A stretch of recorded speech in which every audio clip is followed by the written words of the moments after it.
Do you know, man, that you can actually mess your life completely up? You can jack it all the way up and you can turn around and get it right. Do you understand that?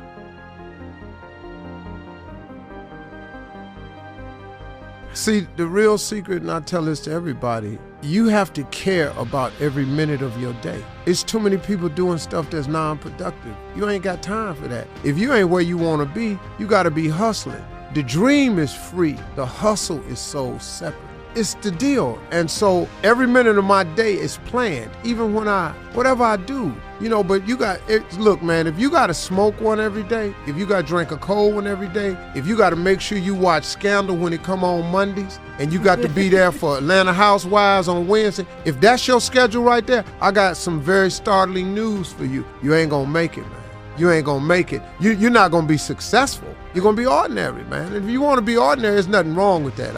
It's far more ordinary people. So if your desire is to be ordinary, there's absolutely nothing wrong with that. But if you wanna be successful, if you wanna have a quality lifestyle, to be able to play with the big boys, it's every minute of the day. When striving for success, you need to make sure that you are constantly focused on what it is that you're doing with your life, your time, and your energy. You need to make sure that you are mastering self-discipline. Make sure that you know your limits and you set the limits, but you know also that there are some limits that you can suppose. You can go out there and stretch those limits and make sure that when you're doing that for the right reasons, and you know what you're doing, and you know how much work and how much time and how much energy you have to put into trying to become successful, because it's going to be a long, grueling journey, but you have to be prepared and understand that it's going to be tough, and understand that you are going to fail. Failure isn't something that you're going to avoid or be able to dodge. It's going to be incredibly challenging when you fail, but you have to use failure to the best of your advantage and make sure that you know every time you fail is one of the greatest learning opportunities that you can possibly have. Because when you fail, it's going to be about how you grow and how you learn and recover from that failure and figure out a way to build yourself back up to be chasing success with the utmost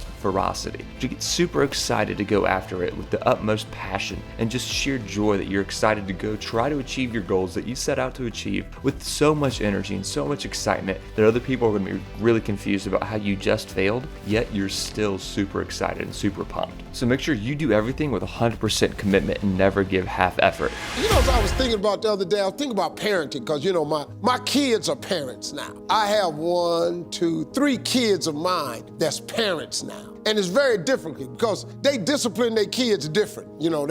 They take their phones, they limit their time on the computer, they have a time out. I don't know where that came from. I'm just sitting here looking at them, and I'm trying to figure out where they got this from. See, because, and then they tell them this one, you can't go out with your friends. No Skyping. How is that a punishment? No Skyping. See, back in the day, we had a lot of different ways of disciplining our kids too, but each one of these methods involved some form of whooping. I don't care what. Steve Harvey got every type of whooping known to man. They came in categories. You ever got that "don't make me run after you" whooping? You ever had your mama say, don't run, don't you run, don't you make me run after you? So you had to stand there and she walked over and whooped your ass. Then sometimes you ever ran and they make you come back to get that whooping. Now you know what was crazy about this? Because I knew I could outrun these people. My mom and dad ain't ever been able to catch me.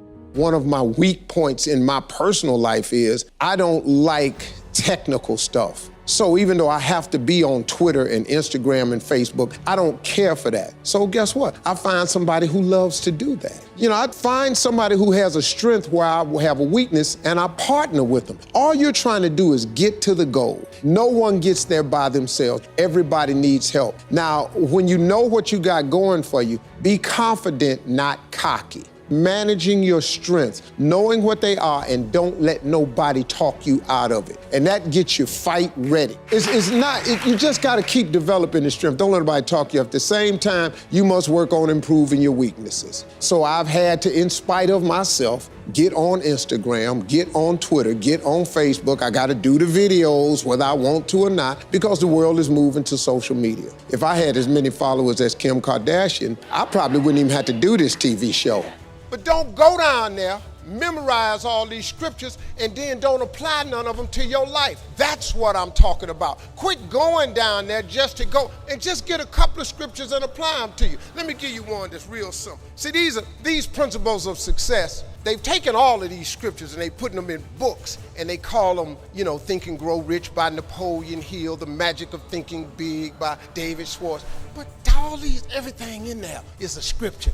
They just reworded it because people don't know how to read the Bible. Like, I can't really read the King James Version. I can't. 4 verses of that, I go to sleep. Cause hence, furthermore, whatsoever, whosoever. Who is you talking about? I need a name, dog. Not whomsoever, because I'm thrown off. I didn't do good with reading and comprehension in school. The smallest scripture I ever read changed my life. The scripture is real simple. You have not because you ask not. Do you know the difference that could make in your life? I'm just giving you real talk now. I'm just trying to tell you how I got here. See, I have no education. I applaud all of you with your education. I've seen them talk to so many men who have in corporate America and all that. I'm in awe of that because I don't have that. Thank you all so much for watching this video. If you haven't already, please go ahead and like the video, subscribe to the channel if you're new, and let us know what you thought down in the comment section down below.